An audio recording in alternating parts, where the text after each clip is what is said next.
All right. Here we go, back again on the other side of the coin.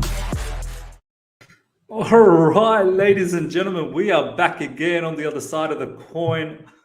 My God, I don't know if you guys watched that match on the watch along with us, myself and Ishan. Ishan will join very, very soon. And obviously Taron and Johnathan will join as well very soon from Stamford Bridge. But man, I must say, I'm glad we went through. We needed to go through, of course. I've always said we've got the squad depth to compete in all competition. But if I'm being honest, Aston Villa deserved to win that game thoroughly. They had more clear-cut chances. First half, they probably should have been 2-0 up. Second half as well. Of course, we went ahead in the second half, but then they came back immediately. And then after that, they had quite a few chances as well. Not much I can be positive about that match besides Ruben Loftus-Cheek. Ruben Loftus-Cheek was the only one for me that felt like had a very good game. And for me, it seems like he has now put himself out there as the fourth choice midfielder. He's by far ahead of Saul. And I know it's early days for Saul, but once again, I have not seen enough from Saul. I've not seen enough from Hakim Ziyech. Another poor performance. I mean, we can't keep harboring these poor performances from Hakim Ziyech. Saul, as I said, didn't have a very good game. Hudson-Odoi, I needed more. There was a time in the second half where he was looking better. His impact in the game was looking better just before we scored the goal and just after we scored the goal. But then it kind of died off as well. I mean, the amount of balls he lost. When I wanted him to dribble past the player, he couldn't do that. And I just didn't see enough impact. Timo Werner gets a really good, nice goal, header goal. But then again, it was literally put on the plate for Timo Werner, ladies and gentlemen. Honestly, it was a fantastic cross from Reece. But besides that, Timo Werner, we all know it's his ball control. It's his passing ability. It's just not there entirely. But when Lukaku came on, Timo up front with Lukaku looked okay-ish. And I suppose it's a combination. As we've said, we don't mind seeing a little bit more of against City, but whether Timo plays against City, I don't know. Kai Havertz probably is a good shout as well. We'll see what happens. Quite a few people are logged on right now, nearly 44 altogether from YouTube and Facebook. Smash the like button, guys. Let's get the likes up. Let's keep up with the likes. We're off to the next round in the Carabao Cup, fourth round.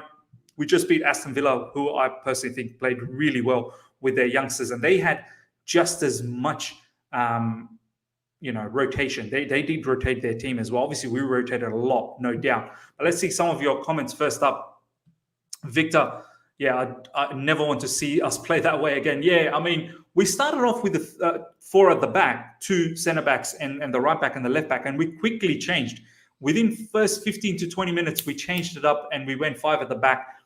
We just looked so exposed. We looked so exposed. And Ishan, my boy, how you doing, man? Yeah, man. I didn't expect to be nervous third round Carabao Cup, but I am. And thankfully, we ended up in the winning ways. And yeah, I mean, it's good to grab a win. Nah, 100%. Look, ladies and gentlemen, before the boys join, we want to give you guys a quick summary, talk about some key points in the matches, and hopefully we can wrap things up within an hour. That's the target. Hope you guys enjoyed this review. Honestly, smash the like button. Let's keep up with the likes. Let's get the likes up to well over 30 straight away. It just helps the channel out a lot. And if you're here for the first time, subscribe. I mean, Ishan, let's talk about this. Let's summarize this game. I mean, my perspective, not a great first half. We played with the four at the back, quickly changed it to a three at the back. We just got so exposed, so opened up. The defense was immature, young, so it makes sense that we went with the three straight away because we needed that. We needed that solidity. Yeah. It felt like Thomas Tuchel believed that we could carry out a four, but saw the game and the way Aston Villa was pressing, counter-attacking, and just said, you know what, forget the four, bring the three back. You guys are not capable as yet. But then again, it's not the right players to play the four at the back. In midfield as well, we didn't look that solid besides Ruben Loftus-Cheek and maybe N'Golo Kante. First half, we did not create much. I think it was all Aston Villa. They really should have been 2-0 up in the first half, if I'm being honest. Yeah. Not a good game from Saul first half. Not a good game from Ziyech first half. Not a good game from Hudson-Odoi first half. Not a good game from Werner first half, personally, if I'm being honest. Yeah. Only one that I thought was a very good standout was Ruben Loftus-Cheek, and Ruben Loftus-Cheek was the standout for Chelsea the entire game. The one thing I took away from this match, Ishan, in the second half, we'll talk about it, is Ruben Loftus-Cheek has to be seriously thought about as a fourth choice midfielder. For me, he's very, very important. The kind of maturity he showed, the kind of attitude he showed, he looked very good. He looked hungry, Ishan. Like he wanted to produce a very good game. What do you think about the second half? Yeah, I think so. Second half, we came up with a more intent, and so did Aston Villa. It was a good battle. The game was more intensified. We started creating more chances. Ziyech looked a bit more lit up, and so was the other guys as well. Loftus-Cheek, like you said, for me, he's my man of the match as well. He's had a amazing game, and he has put his mark that listen, he is here, and he's not just gonna bench warm the whole season, and then he has to be considered in the contingent of being at least a rotational player for Kovacic, Jorginho, and Conte, and he can do that. He has to be ahead of Saul, man. Yeah, I think so. At this point of time, he has to be ahead of Saul. Listen, if you want a quality substitute, I think so. Ruben Loftus-Cheek is giving you more better output than what Saul is giving you. So maybe Saul needs to learn a little bit more and then maybe adapt to the situation more. But yeah, I think so. Loftus-Cheek for me has been a standout, like you said. But yes, again, the second half, both the goals from the game has come from the second half, and Chelsea again, out of nowhere, Reece James puts in a sumptuous cross, and then Werner, thankfully, his header goes in this time, finds the back of the net, and we're 1-0 up. Now, then suddenly, then intensity just lights up, just like out of nowhere, we became the most intensified team, and we just started to, carry the possession, just take over the whole game, have the control in our hands. But then, slowly and steadily, we saw one counter transition, and out of absolute nowhere, a similar goal, a replica goal to what Chelsea had scored. They had scored another, and that looked more better. I'll be very, very honest with you. That goal was really, really beautiful from Aston Villa. Archer with a beautiful header, and I think so. They did deserve a goal. I won't say they won't, because they did, and they really played very well. I'll be honest with you. They could have been easily 2-0 up thanks to Kepa. He's had a brilliant game, Kepa. Honestly, he doesn't get enough credit. Kepa saved one as well in the penalty, really good one. And he kept us in the game, Ishan. He really kept us in the game. Some big saves in the second half. I think the fan base, I know Mendy's number one, no doubt. Mendy's definitely number one. But Kepa really deserves to get a bit more respect, man, honestly. That's it, man, Miz. I mean, once we start talking about Kepa, people thinking like we're writing off Mendy. No, oh, hell no. That's not happening. But the thing is, if someone is doing better, someone's improving, you got to big that thing up. Pick that person up, or else what's the point? You're not watching football. You're being totally biased and delusional at the same time. So yeah, I mean, big up to Kepa. Kepa, he's had an amazing game. Listen, I'm a big critic of Kepa, but if he puts performances like this, I mean, he's climbing the stairs of improvement, and you cannot just neglect that. And he's had a top class game today. Another man of the match contender for me again with Kepa. So yeah, at the second half, after they scored the goal, the whole Aston Villa team got intensified, and it was a bit hard for us. We saw Hudson-Odoi lose possession continuously. I think so 3, 4, 5 times. I mean, it was just one after the other. We saw him lose possession in the same exact spot in our half, just below the midline. And that was quite frustrating to watch, because as a winger, as a right wing back, you're expected to take the ball out of that situation. So yeah, I think so. He needs to improve as well. It's not been a good performance by Hudson-Odoi, but yeah, all in all, in the second half, it has been intensified and a better entertaining game. It ended up 1-1, which I can't complain much, because even they had the chances. Kepa with his good brilliant saves, and their bad luck, they missed. Even us, we had many chances. Werner could have scored 2 more easily, and there were Mason Mount with his shot as well. Even I believe Romelu Lukaku was in, and then that last minute tackle from the Aston Villa player. Was, Yeah, very, and very big. Werner's pass as well, where Lukaku just shifted a little bit more Yeah. ahead, just inches ahead, Yeah. where he could have easily tapped that in. So yeah, I mean many possibilities, but again, the second half was more better and more entertaining to watch. Can't complain with the penalties. It's been a brilliant penalty to watch. It's been nervy.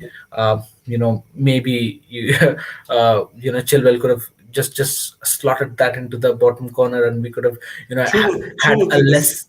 Yeah, he did the same penalty as Ashley Young. He had the post, Yeah. the bar. But look, I mean, if we, by the way, Victor, thank you so much for this comment. We drew Southampton at home next up, so hopefully we can now progress again to the next round after Southampton. Southampton, I believe, had the penalties as well. They needed penalties to go through. Can't remember who they actually played, but it'll be interesting. I don't think Broha can play against us, right? Broha, No. because but Tino Livramento will probably feature, and that will be very, very exciting to see. If we're probably going to have a lot of rotation again, but if we play the way we played against Aston Villa, maybe Southampton could do us a trick, but we'll see what happens. Southampton, depending on how much rotation and depending on when the match is as well, could be interesting. Really good goal from Timo Werner in the second half. Yeah. Fantastic cross from Reece James, I must admit. Reece James overall, let's talk about player analysis just quickly before the boys join us. Let's go from the top. Timo Werner, for me, Ishan, look, I want to see him against Man City because I want to see the combination with Lukaku. I think there could be something there. But there's some clear issues with Timo Werner. His touches, his finishing, his ball control, it's just not there, man. And I don't know if there is a long-term future for Timo Werner. I'm not really sure. What do you think about his performance, man? Yeah, man. Again, like you said, those attributes, if you don't work on that, if you don't improve on that, I mean, I'm not sure how long you're going to stay, because there's the likes of Pulisic knocking on the doors when he's fit. He's definitely going to get his chance. And if, thankfully he got a goal, and a good goal, I'll be honest. And even I would want Timo Werner to start alongside Lukaku against Man City. But I mean, there are lots of attributes, lots of areas that needs to be improved, and needs to be improved big time, because these areas are looking like basic areas where you should be well versed enough to just bring out a positive output from those areas. I don't see any dribbling from him. I don't see any one-on-one successful dribble passing any players. The passing has been shambles from him recently. His first start, basic passing again. Also, his decision making has been really, really poor. There were certain situations where he could have, actually analyzed the whole situation, the players around him, and then made a decision. But no, I mean, also, like I said in the watch along, if you know that these things are not working and it might take time, why not just focus on your instinct? Whatever comes, just shoot. Maybe just have the ball, maybe one defender and just the keeper. Just take a shot. Just take a shot. Yeah. We all know that he's got a powerful right foot, and he can just slap the ball as hard as he can, and he has that gun power in him. Just you believe in your instinct, just shoot, or maybe just give those one-touch passes. If it feels wrong, then wrong. But you just need to believe your instincts when these attributes are not working well. So yeah, I mean, game for Timo Werner, but happy for him that he scored a goal. Yeah, and then hopefully he starts alongside Lukaku. Could be a different dimension. We've already seen that against Spurs, but we'll see what happens. I mean, Timo has played the whole game. Whether we see him again, it'll probably be Kai Havertz, because Kai Havertz hasn't taken any participation in this game. Guys, nearly 70 are watching live. Please smash the like. Let's get those likes up to 70 straight away. Helps the channel out a lot. Can't stress enough how much it helps the channel out. Let's talk about Hakim Ziyech. I mean, Ishan, you know how much I love Hakim. I completely love that player. I believe in his, attacking attributes. I believe in his skill set. But now, poor game against Aston Villa, poor game against Zenit. He didn't feature against Spurs, and now another poor game against Aston Villa. He can't afford to do this. If you continue like this, you're in your prime. You need to play very good. You could have one bad game, but you can't follow it up with two. Now you followed up with three. It's very difficult to give you. I can't see how he starts against Man City, bro. I really can't see how he starts against Man City. Yeah. I know it's a long season. Things can change, of course. But he needs to take these opportunities, Ishan. He's not been good, man. In fact, he's been very poor. He's been very poor. Yeah, 100 man, no polishing whatsoever. He's been poor, and it's been evident, and this shows that it is what it is. We'll speak the truth. There's no hiding. There's no hiding away. There's no hide and seek here. It is what it is. Hakim Ziyech played bad, and he might not get the game chance because why? He's not been delivering the output. Same goes with Timo Werner. Thankfully, he's got a goal, but if he does not, perform well, he's not going to make it. Similarly goes with Saul. He's passing, he gets dispossessed. I mean, sometimes it's I mean, embarrassing for a player in his prime. Yes, especially he's had such a wonderful preseason. After that, he's dipped. That injury came on, and he just dipped. And now it seems like he's not even comfortable with his passing. Now we talk about Ziyech with his strong attributes and passing being one of them. Now, if you're making mistakes and basic mistakes on your passing, what is left on your gameplay? Absolutely nothing. What are you giving to the team? Absolutely nothing. So these are the things which really concerns me. For Hakim Ziyech, that if you're giving nothing to the team, the strength that you have and that you are giving to the team, if that even diminishes slowly and steadily, I'm not sure where your season is heading. But yeah, like you said, man, I don't see Hakim Ziyech starting against Man City as well, and I think so. If this is the way he's performing and continuously he'll be performing, I'm not sure if he'll get any game time, except the Carabao Cup games or the FA Cup games. No, 100%, man. I mean, he continues this on as this commentee. Miz accepted Ziyech getting sold next season. If he continues like this, there's no other chance he will get sold. And we do need to get better quality players that are going to finish or they're going to produce more goals and assists. This is why we've brought in Ziyech. Ishan, Saul. Yeah, I know second game, but once again, done nothing for me. In fact, probably in defense, he showed a few quality tackling and whatnot. I've not seen any great passing from him. He tried to attack the box. I'm not really sure if that's his game. I felt like he should be more in midfield. As we've said, just to take this particular comment out, for me, Ruben Loftus-Cheek is well ahead of Saul. Saul, he needs to, as you said, needs to keep taking time, needs to just relax. But for me now, Ruben Loftus-Cheek has to be considered as the number 4 midfielder, well ahead of Saul, well ahead. The difference is gargantuan. Ruben Loftus-Cheek doesn't get dispossessed. Ruben Loftus-Cheek can drive with the ball. Ruben Loftus-Cheek has good passing range. Ruben Loftus-Cheek can shoot from long range. He's got the aerial threat with his height. I mean, Saul, Ishan, I don't know, man. I know I'm lucky it's a loan option and it's still early days. I know. Yeah. But I'm not seeing improvement. That first match against Aston Villa was horrendous.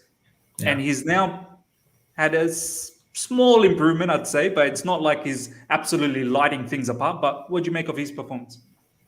Yeah, I mean, again, like I said, from comparing to the first 45 minutes against Aston Villa for the first match that he played, even doing nothing would make him make his performance better. And today, you could say that he played better, but he did nothing, and that's the conclusion. He did nothing but played better than the previous one, because previous one was that poor. The thing is, we need more from Saul, and what we can hope is that at least this is a stepping stone. Like you said, if you want to compare Saul and Loftus-Cheek, definitely Loftus-Cheek stands out, and especially with today's performance, I think so it has taken him to levels above Saul in the current scenario. And I think so this can be a good quick fix, Miss Loftus-Cheek at the double pivot position.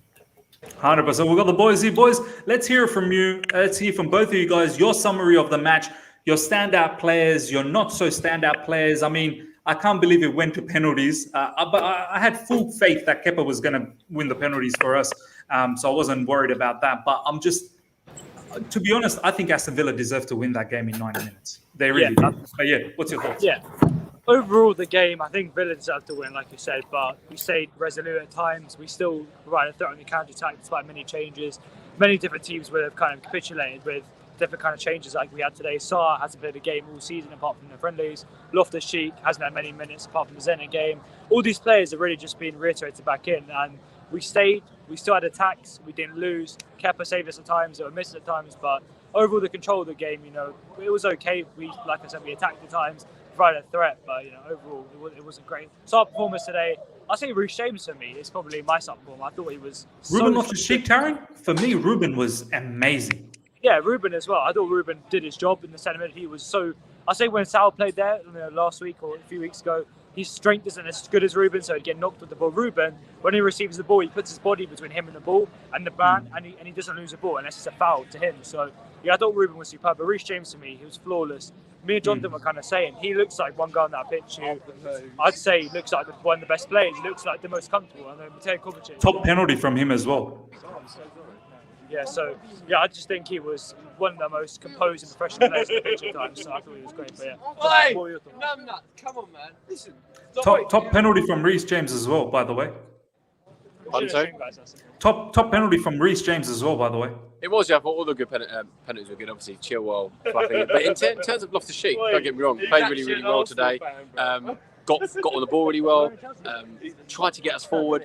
But in my opinion, playing in that pivot is not really for him. I mean, at the stadium, we get a different view. He wasn't tracking the runs. There was a time when Kepa actually came out of his goal in between the play and said, look, you need to track your runs. When you have Kovacic, Kante, Jorginho, there's a lot more stability. And I know Loftus-Cheek that's not his main position. When Tuchel was talking about the midfielders, it was clear that Loftus-Cheek wasn't really in his mind for the pivot. And that's why I think it's makeshift today. Whilst I thought he was really good going forward, still defensively, as I said a few times, he just didn't track his man, or we didn't sit in, didn't follow it, and it could have cost us at times. There were a couple of times where Villa pulled the ball back and they fluffed it.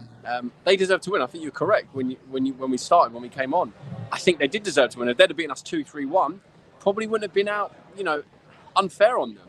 But yeah, as much as I think Loftus-Cheek great going forward, as I say, that's where we want to see him in the forward positions. And he didn't get his chance there today, just like Hudson-Odoi, but in that pivot, that's why he wasn't named as another midfielder by Tuchel. And he said about his three needing a fourth midfielder, because I wouldn't trust a Barkley or a Loftus-Cheek in that role. A better team would have put those chances away and would have lost. And then we would have been pointing at, why players weren't marking their men and weren't tracking runs and sitting a little bit deeper, because at times, when Mount came on, Mount was kind of thinking, shall I go? He then presses. When Loftus-Cheek comes out, Sal wasn't there, or his partner wasn't there, and then it was just, there was no communication between Sal and Loftus-Cheek. So I don't want to take a shine off a very confident performance from Loftus-Cheek. It was much better. There was times where he got the ball, quick touch, the trademark Loftus-Cheek to get out of his feet.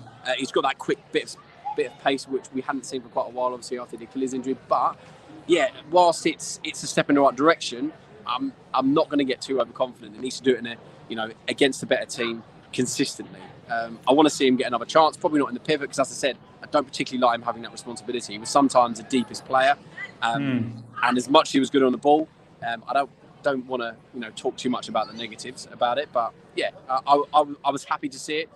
Compared to Hudson-Odoi, who for me didn't take his chance, there was a few times where. Let's talk a little bit about Callum Hudson-Odoi. Yeah. I mean, it's been a strange one, because for me, first half, I don't think he did well enough. He didn't take the man on enough, but in the second half, it seemed like he came off and he was looking good. We scored the goal. He looked okay for about 10-15 minutes, and then he went back to. Ishan kept on saying it in the watch along. Oh my God, another ball lost by Callum. Another ball lost by Callum. Dispossessed again. Dispossessed. I mean, I feel like for all the players that were sort of auditioning for this match, boys, not anyone has really claimed their position besides, I suppose, Ruben Loftus-Cheek, albeit not his position, but at least he's put on some effort. I feel like Callum, Ziyech, oh my God. Poor. I mean, we could talk about Hudson-Odoi and Ziyech, how but tell me about Callum Hudson-Odoi first, yeah. Yeah, Hudson-Odoi, I'll start and then I'll pass the Taron, because I think we've both got probably pretty harsh views on it, obviously being live. And as I said, I think every time we got on the ball, we wanted him to drive. And it was small touches. He wasn't ever committing the defender. Ashley Young, the experienced professional, was just sitting off of him, even with a bad little touch from Hudson-Odoi was sitting off of him, knowing that all he wants to do is get to the byline and cross it. He was never committing. Whilst it was good defending, it was also poor from Hudson-Odoi because he never ever got Ashley Young looking behind him on his toes. And he really should be, right? It's Ashley Young. I mean, exactly. How old is he? Got 36? a pace advantage. He's got a skill advantage. That's what I was really disappointed with. The fact that we never really saw much creativity from that right-hand side. I mean, the goal, Werner's goal, came from a Reece James cross. There's a few times, like you said, that were fizzled out attacks from Hudson-Odoi. I know it, again, not in the position he probably wants to be in, like Loftus-Cheek, but you've got to make the best of it. And for me, it just wasn't good enough from him today. And Ziyech, we can talk about after Taron sort of gives his view on Hudson-Odoi. But if it was me, would have probably gone down in my estimations if I was Tuchel. I wouldn't see him as a viable option in a game where you need a goal, you need an assist, you need something to happen. I wouldn't be thinking right now, let's bring Hudson-Odoi on. He wouldn't be part of my plans if I was Tuchel right now because he's not putting in the performance. He's not doing what he needs to do, and driving at play, shooting, assisting goal. He's not doing it. I mean, live at the stadium as well, you can see. Many fans are getting frustrated every time he lost the ball because these are key areas. Even though we don't have a target man in the box, whip across into the corridor of uncertainty, as we say. Do something. Try and commit Ashley Young. He's 36 years of age. Whether he is experienced, drive at him. We'll concede a penalty. He won't be as sharp off the mark. Try and do something. Try and excite the fans. But it felt quite pedestrian in the final third. He was taking too many touches. He was hesitating too much, and he was then looking to go backwards. And once you get the ball in that position, you have one option, in my opinion. You drive and you try and create something, or you can stand there and you can cross into the box, which we didn't really have the option to do today before Lukaku came on. So I thought you take him on, you knock it around, and you drive, you try and do something special. And he wasn't doing that today. So worrying to say. I mean, I'll move on to Ziyech now, if you don't mind, guys. Let's do Ziyech, man. I mean, I went off at Ziyech as well, just before you guys joined. I mean, I saw a tweet from CFC Mod, and I probably shouldn't bring up on the stream, but he said something quite harsh about Ziyech, and I do disagree. I don't think that he's finished at Chelsea. He will get many more chances, but against Aston Villa's defence today with Courtney Horse, who's not a regular, and what was the left back, Ashley Young, obviously today, and Ziyech was kind of drifting all over the place. You expect him to get at least a goal involvement today. That was what I wanted from him. He didn't do it. Bro, you expect him to take control of the game. This is your game. You take it by the scruff of the neck and own it. Exactly. Missed passes, dispossessed, poor shooting, everything just poor. And it's just that the moments where we saw the best of Ziyech at Chelsea, Ajax, when he got the ball in their left channel, whipped into the box. But even when he's getting in them similar situations, the delivery of the ball isn't great. The shot is a bit tame. The end product isn't superb. I don't know what to quite put my finger on. I mentioned in that halftime show that maybe it could be towards his injury. He's quite hesitant to go up to physical challenges. But when you have the ball in a comfortable position and you can whip it into the box, you can take your time. That is nothing to do, in my opinion, with a shoulder injury. You have to do something special. And if there was one game where Tuchel will be looking at Ziyech to impress the fans, do something special, to merit your place in the team, it's Aston Villa in the Carabao Cup third round against a defence that's not their proper defence, with a goalkeeper who's not even a proper goalkeeper. And maybe he had the shot on target in the first half that he could have done something special with. But again, it was a tame shot straight at the keeper. And I wasn't impressed with him today. And I'm very worried with our attacking options, with Lukaku, Havertz, Mount, who I thought was decent when he came on. By the way, let's talk a little bit about Mount. I feel like he's out of form. Let's be honest. I think Mount is out of form. That opportunity in the second half, he fluffed it, where he went with his right when he really should have just gone with his left. He goes with his right and he just scuffs the shot. I mean, I like his energy and his off-the-ball stuff, but he's got to give me more with the ball. He really does need to give me more. There was a really good pass that he put on for Romelu Lukaku. Nice last-minute tackle from Aston Villa player. But, I mean, what do you guys make of Mason Mount's performance off the bench? Just to quickly touch on Ziyech before I touch on Mount, I think the game would have gone very differently for Ziyech today if it had Lukaku a target man. He tried a couple of crosses, didn't work out with Werner in the middle. Would have definitely been different if Alonso had been playing left wing back, because he drifts into those positions that Ziyech likes to put the ball. But we can't just say you're going to play well with certain players on the pitch. You have to adapt. And today he just didn't adapt. He didn't get on the ball enough, didn't show for it, didn't drift into middle, out wide. He just wasn't really at the races. And as I said, again, another player that isn't going to be going up in Tuchel's estimations. Again, you're not going to be looking at the bench on Saturday and going, Hudson-Odoi and Ziyech are going to come on and affect the game, because they just haven't showed enough this season when they've had the chance. But talking about Mount, I thought, yes, he did change the game. I think some of the intent and the press was there, which did bring us forward. Obviously, it sparked the goal because we were a little bit more creative. But yeah, it did kind of fizzle out. And then when they scored, we just didn't really have the chances. And Aston Villa had the better chances. And I think it was difficult because you've got Loftus-Cheek, who was sitting a little bit deeper. Barkley then came on as well. And again, those two were unsure who was going to sit and who was going to stay. Mount was pretty much forward. Maybe it'd have been just a little bit smarter to go, you know what, in this situation, when, you know, Villa were threat on the counter-attack, to maybe sit back and go, right, you know, Loftus-Cheek, you look pretty good today. Barkley wanted to drive with the ball. I'll be the one to sit here and take the role. Maybe this is Tuchel isn't giving him that decision and said he wants him further forward. But given, like you said, his form's not really there, his touch isn't really there. A few nice passes, a little bit of nice movement, the intent for the goal. I see what he was doing, trying to flick up his outside of his right foot. It was lovely play from Loftus-Cheek there to set him up, by the way. Nice touch from Mount to get in the position to shoot. But yeah, if he's more confident on his left or he gets more of a contact on the right, that's a goal. I mean, we saw it on the board or on the TV screens when it just after it happened, so we thought it was pretty close and it was always going away from the goal. But again, that changes the game. It looks a lot easier. So there was definitive moments in the game where we didn't take our chances or didn't take the opportunities that were presented to us. And Aston Villa as well, they were just, sorry, the light has just gone off, apologies. I think the battery That's all right. fallen off. But yeah, Villa, we were very lucky we didn't play a better team today. Because if we played a better team, they would have put away their chances and we wouldn't be in the next round. I know we've got the Carabao Cup and there was a lot of fans in the stadium today saying, look, we win, we take it seriously when we're here. Yeah. But we're going to play the Carabao Cup in December, and if we play a good team, we play our youth team, we're going to go out. But Chelsea Football Club, you turn up for every game and you want to win and you have to take it seriously. So at the moment, we're through to the next round. You know, it was a nice little celebration when we won the penalty shootout. But whilst I was confident, and I think just as we came on, I heard you say about Kepa, thinking he was going to save the penalties, and I was confident as well. But we shouldn't have been getting to this situation. We shouldn't be relying on a penalty shootout to beat a second string Villa team. No, 100%. Ishan, you got any questions, man? Yeah, a couple of them. First one is, guys, would you play or would you want to see the likes of Saul start again in the future alongside Jorginho? Would that make sense? And a second is, I'm not sure if this Hudson-Odoi, the right wing back, is making any sense to me. It's been quite a time now, and it's not working. So what do you guys think of these two scenes?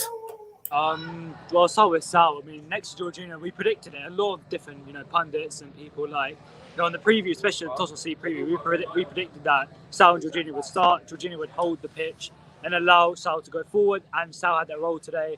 And you have to say, yes, he was quite nifty at times. He looks like he's adapting. The weight on the pass is starting to get better.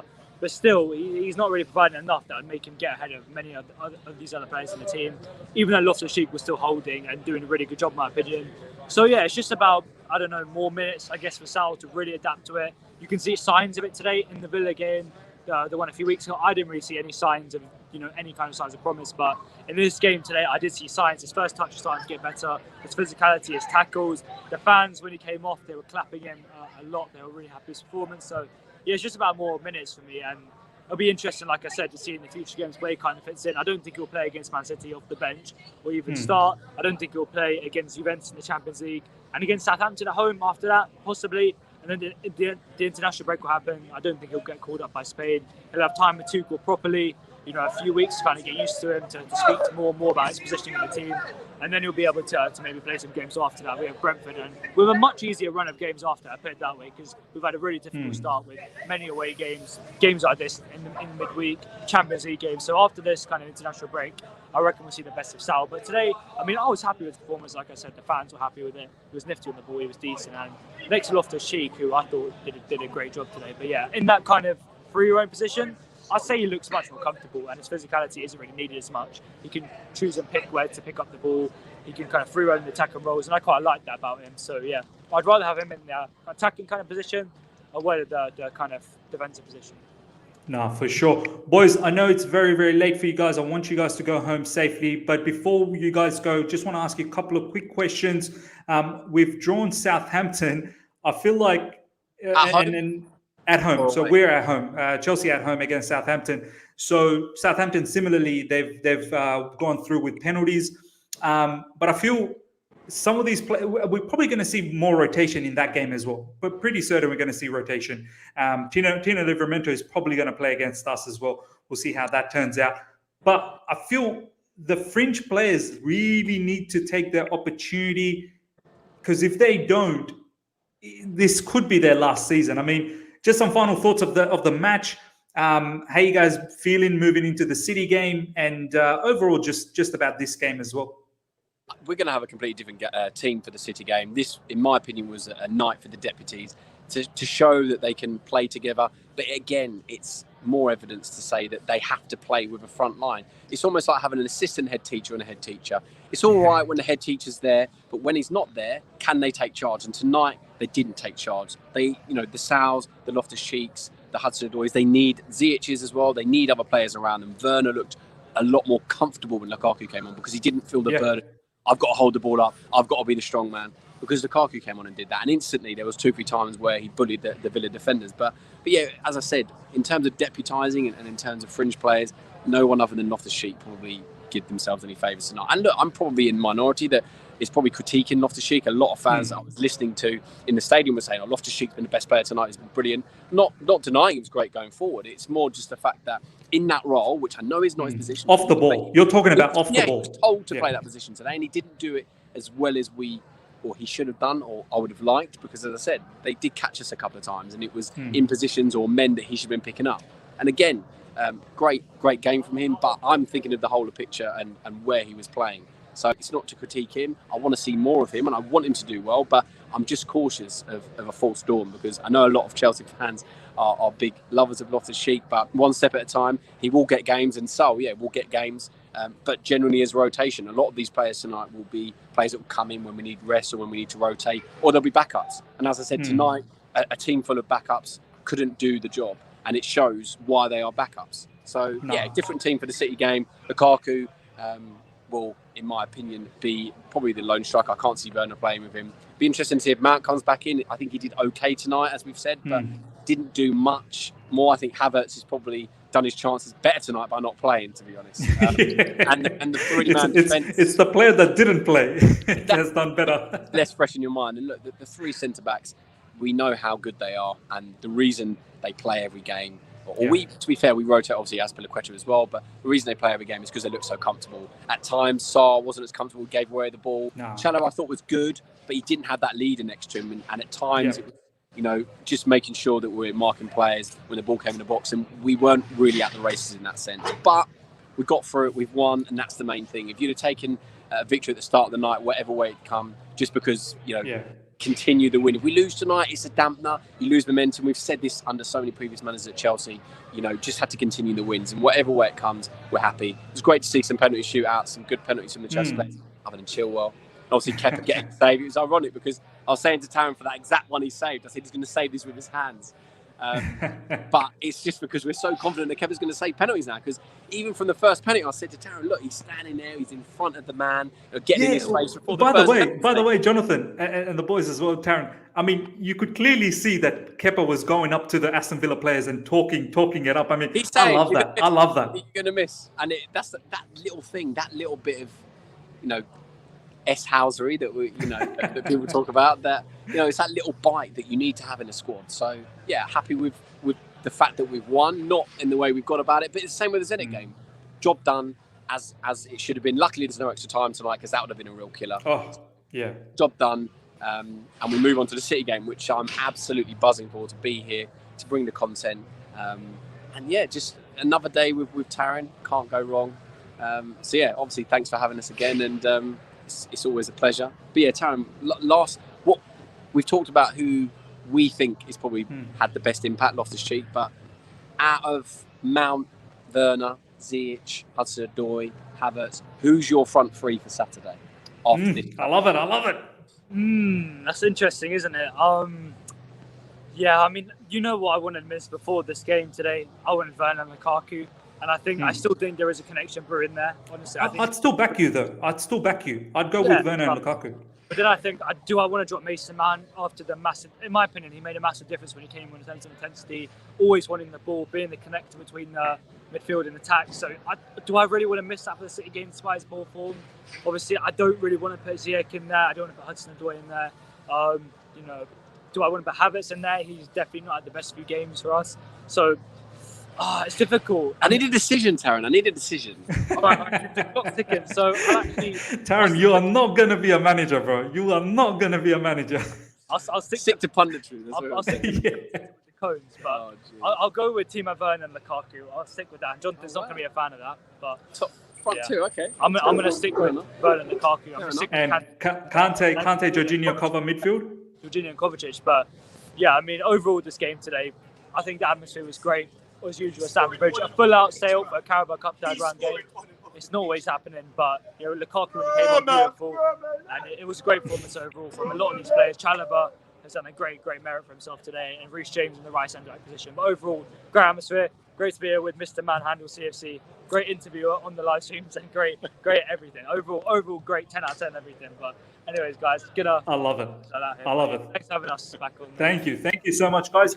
Have a fantastic night. Go home. Have a good day, guys. See you at the Man City game. Take care. Yeah, 100%. Make sure you check out the Taron's vlog that's coming tomorrow as well, and obviously like this video, pushes it out to people, gets us out there. So yeah, thanks again, and we'll see you on Saturday, guys. See you later. Take care, boys. Good night, guys. Take care. All right. Ishan, let's talk about a few more. Before we get into just some final sort of players, just quickly, Varun Bakshi, thank you so much for the super chat. Happy to see Werner score, but would you like him to start against City now? James and Alonso must start against City. Let's beat City, guys. Yeah, man. Alonso for sure comes back. I think he's been on form. I was just kidding when I said in the watch along, if Chilwell misses this penalty, then Alonso starts, and then obviously he missed. But look, Chilwell I thought was okay-ish, but I can't drop Alonso at the moment. I really cannot drop Alonso. James to start, I'm not really sure. I think it might be Christensen in RCB and Azpilicueta in wing-back. We saw that against Spurs, and I think we're going to see that. Both the players didn't play. So James is probably going to be benched for that. I mean, Ishan, let's talk about some final few more players and bring this review together. Guys, we've got nearly 140 people live. Let's get to 100 likes. I would love it for the stream. We've got 43 likes to go. It would be brilliant to get to 100 likes. And if you are here for the first time, subscribe. Very, very important. We are now chasing the 8,000 subscribers, less than 300 subscribers away. So the support you guys have been giving is fantastic. Ishan, we've talked about the front players. We just want to touch a few on the back players. For me, Malang Sarr, I saw a commentary saying we've got better players in the academy. I think we do. I really think we do have better players. He's not Chelsea quality for me. I'm not having a super go at him. I felt like his game today was very erratic. He was at times out of position. Sometimes he was in midfield. Sometimes he's up in the box. You know, he did not grasp that left centre back position. Understood that, and that's fine. I know he doesn't play that. He hasn't played enough, so I get that. But what I'm trying to say is that I don't think he's Chelsea quality, Ishan. I mean, is that how you feel? Yeah, I think so. At this point of time, he really, should have proved his way and his whole intention, his whole focus to the team. But maybe he's not that level at this point of time. And I do agree with you that we do have better players than him in the academy. Biggest example is Mbuyamba. He's really good. We could have maybe used him because he looks good, and the attributes that you're saying, he's got that, and he looks really solid. I've watched a few academy games as well. You actually watch academy games, yeah, I do, and he does look very commanding. Just like today we lacked a commander in the defense line, just like we always have Rudiger to do that. And Mbuyamba is one of that. I see a commander, a leader in him. Maybe not for the whole team, but at least for the back line, for the back three. And I think so. He's going to be a huge prospect for us. If not us, then maybe whatever team he goes, he's definitely gonna shine. But yeah, I do agree with the fact that Mbuyamba could have been a better option than Malang Sarr, but at this point of time, I don't know. Maybe it's just a Carabao Cup game, and we expected Malang Sarr to just do a job, and maybe he could have done that. He definitely could have done better. There's no two ways about that. But yeah, I think so. The intensity, the demand that we need from a left centre back, maybe he's not that up to the mark, and he 100%. Needs to improve big time. But yeah. At the end of the day, we did miss Rudiger and Malang Sarr. The objective that he come out, he just take away from this game. Maybe this is what he wouldn't have wanted. For us to miss Rudiger, that's something that means you've not done your job. So maybe he really needs to improve. And listen, I always say that there's always room for improvement, right? A good manager can really turn bad players to a very, very good player, and Malang Sar can be one of them. So there's always a hope of improvement, a window of improvement. But if this is the way he carries on, because the thing is, Miss, he won't get that much gaming time. It's gonna be these odd matches here and there, the Carabao Cup games, that too, the initial Carabao Cup games, the initial FA Cup ties. That's where he's gonna get some time, or else he won't get much time, and that's where he needs to shine, and if he's not, then he won't make his mark in the team, just like Ruben Loftus-Cheek did today. Just took the occasion in hand and performed to his best ability, and that's how you'd want to do as a rotational player. Whatever chance you get, just perform your 100% there, and then you'll definitely get noticed by the manager, by the fans, and by everyone, because you have put your 100% there. And if you haven't, you definitely gonna miss your original players, and that's exactly what you don't want, because the next time when you're gonna be on the pitch, people will hate you because you didn't do the job well last time. So it's critical situation for players like these, and I really want them to at least do their job decently when they're whenever they are called up. 100%. I mean, we have to talk a little bit about Kepa. I know we talked a bit about him in the beginning of the stream.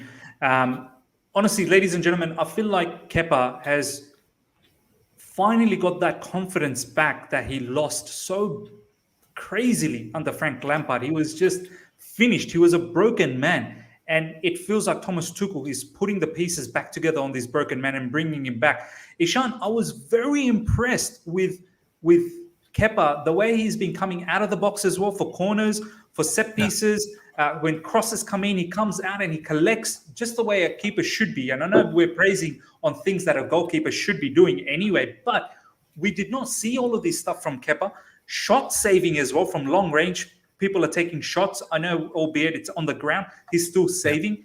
He literally kept us in the game in the second half. There were quite a few chances where Aston Villa was through. He helped us. First half as well, Aston Villa, I think it was Archer who was through, couldn't finish. Brilliant save from Kepa, and then obviously Reece James saves it from the line. But when it comes to penalties, this guy is probably one of the better ones in world football when it comes to saving penalties. All up, I'm very confident, Ishan, for him to be the backup. I know Mendy is number one. There's no doubt about that. Mendy is number one for Chelsea Football Club. But now Mendy is injured. There is doubt whether he's going to be back for City game. He could possibly be back. Apparently, he should be joining training on Thursday. That's why he missed out today. So we'll see what happens there. But if he's not playing against City, I'm not too worried. I feel like this is a changed Kepa. And of course, the AFCON that's going to happen in January, we're going to have to see a lot of Kepa. I mean, how are you feeling about Kepa at the moment? Yeah, I think so. It's a different Kepa altogether. It's a more confident Kepa. And like I said, man, it's the manager who made the difference. Has to be the manager who made the difference. The manager came in in Thomas Tuchel. He came in and he showed confidence in this keeper. Until and unless you don't show your confidence in the keeper is not going to give you 100%. He showed the confidence in the keeper. The Kepa definitely knew the fact that there were mistakes that he committed, and he needed to rectify those mistakes. He needed to improve, and he did that. I mean, he was waiting for his opportunity, and slowly and steadily, some games after the other, one clean sheet after the other, he started to gain his confidence. And look at him now; he's a complete different man, and especially after the Super Cup game, he's a total changed man. I think so. He's now oozing with confidence. Now he really commands in the whole penalty area, in his own penalty area. Those aerial threats as well, he tries to collect them all and tries to evade from every threat he possible. Doesn't look clumsy. He comes out and collects. Yeah, you would see many times during Frank Lampard's tenure as manager as well that many long shots, long range shots. Even if he saved the first shot, he might have slipped it somehow or the other way, and then the second time he might grabbed it. But now he seems more confident, and just the first shot he grabs it. Yes, we all can argue the fact that these are easy chances and easy shots straight to him, whatever. But even these easy chances outweigh the chances that he fumbled earlier on. But now he looks better on that. So yeah, it's total improvement. And as far as penalty goes, I think so. he was always good at penalties. I think so.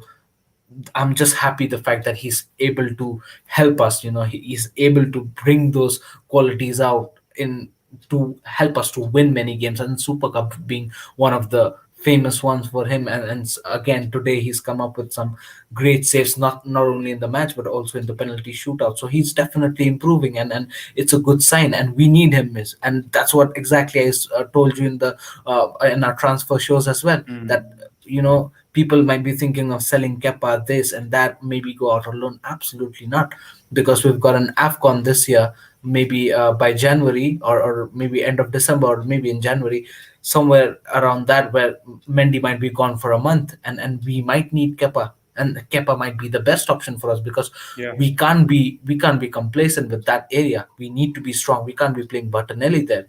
It might be a huge risk. Yeah. So I mean, Kepa now being strong is a big bonus for us, because having known the fact that Mendy is gone, we can't be vulnerable at our goalkeeping position. We have to be strong there, and that's why I said during the transfer season as well that keeping Kepa for this season might be a bonus for us. Yeah. Might be a Yeah. must move, because we know that for 1 or 2 months Mendy would be gone, and look Yeah. at that, how lucky we are. Mendy's got injured, and we've got Kepa to keep things and keep well for us. So he's doing a great job, and you have to praise that. No, 100%, man. Honestly, Kepa deserves a lot of praise. Let's slowly start wrapping this up. Guys, let's get to 100 likes. We're 28 likes away from 100. Hope you guys been enjoying this review. Ishan, as I said, let's slowly wrap things up. I mean, look, at the end of the day, job done. We've moved on to the next round in the Carabao Cup. We've got Southampton coming up. We've got the City game coming up in a couple of days' time. Big game in the Premier League. I mean, let's not talk too much about Southampton, because that's still a while away in terms of the Carabao Cup. I've always said we've got the squad depth to compete in all competition, and that's exactly how I feel. Man United, by the way, is out, ladies and gentlemen. Man United is out of the Carabao Cup, so that's a massive thing. That's one of the big players gone. So we should really be looking to win this. There's no doubt about that. But Ishan, I mean, obviously the big boys will come back for the Saturday game. We should see Kovacic and Jorginho. Let's just quickly talk about that and your thoughts on the Man City game. How important is Kovacic and Jorginho, man? I mean, you saw the game. I know it's a totally different setup. I know they haven't played enough, but oh my days, it's light and day. Without Kovacic and Jorginho, we just simply don't have that brilliant structure, that rigidity that you say, that brilliant sort of, the way we box the opposition up. It was too open, man. The whole game was so open. What's your thoughts with the City game coming up, man?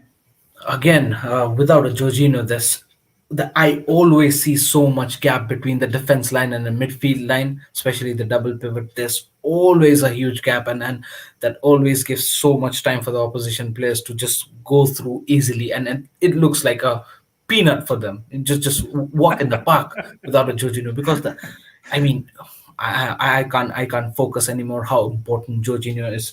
I'm not saying that Kovacic isn't important. Kovacic and Jorginho goes hand in hand, and also Kante, just add Kante in there. These three just go hand in hand. But Jorginho's role is immense, and I just cannot stress enough on how he's so much important off the ball, because he just adds another boost. Like I said in the watch along as well, just add a Jorginho in a midfield, and the whole momentum changes. The whole this whole transition in the gameplay, we just play differently. We're more confident. We know how to play at this point of time. The system that we are playing, Jorginho is probably our most important player. The way, listen, we played Kante today, right? We played a Kante. We started Kante, and still it did not look the best attacking wise and also defensive wise, right? That shows that a Kante needs a Jorginho to bring the best out of 100%, Kante. You 100%. need a Jorginho How or many maybe a times Kovacic. Jorginho intercepts? How many times Jorginho reads the game, Ishan? So often, people get really caught up by Kante's performance, and it's true. Kante is magnificent. There's no doubt about that. But he becomes that much better with a Jorginho beside him as well. I mean, 100. yeah. Yeah, man. So that's it, man. Like we always say, the double pivot is so important for us, and we have to be very good in that position. If our double pivots play well, we're gonna win. That's for sure, and that is evident from many games. Even if you start supporting Chelsea from now, if you'd see the past 3-4 games very closely, you would just know like this that double pivot position is so vital for us, not just offensively, defensively as well, for the wing backs as well. It's so important, and that's how Jorginho and Kovacic comes into play. So yeah, maybe definitely in the Man City games we might see Kante and Jorginho, or maybe a Kovacic, or maybe we might see all the All three three. together. Yeah. Yeah, so that's a possibility as well. So yeah, maybe. But the thing is, the plus point that I'm getting here is Ruben Loftus-Cheek had a really good game, and he's one of the contingent. Like Jonathan said, Jonathan made a very important point that offensively he was very good, but off the ball defensively he needs to improve a lot. So I hope he gets that part covered up, because today it was Aston Villa. It might not work with Man City, because if you're a bit lethargic off the ball, you're gonna get eaten up by the likes of Man City, midfielders, and also if you play, maybe you're Juventus, let's say, in the Champions League. So you need to, improve your game as well defensively. But yes, I think so.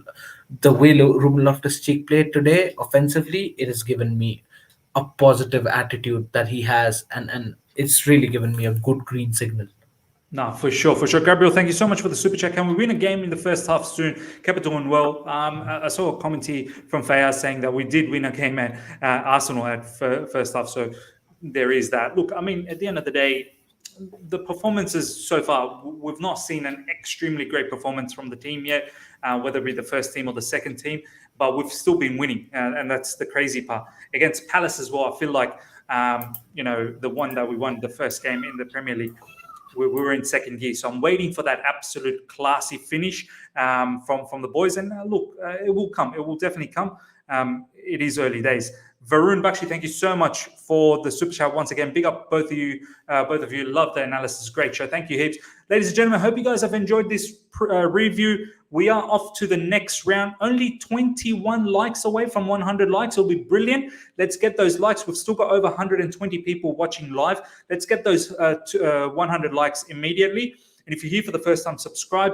Great for us that we've gone through to the next round, albeit whatever the performance was. The result is the positive one that we can take out of this. Man United is crashed out of the Carabao Cup.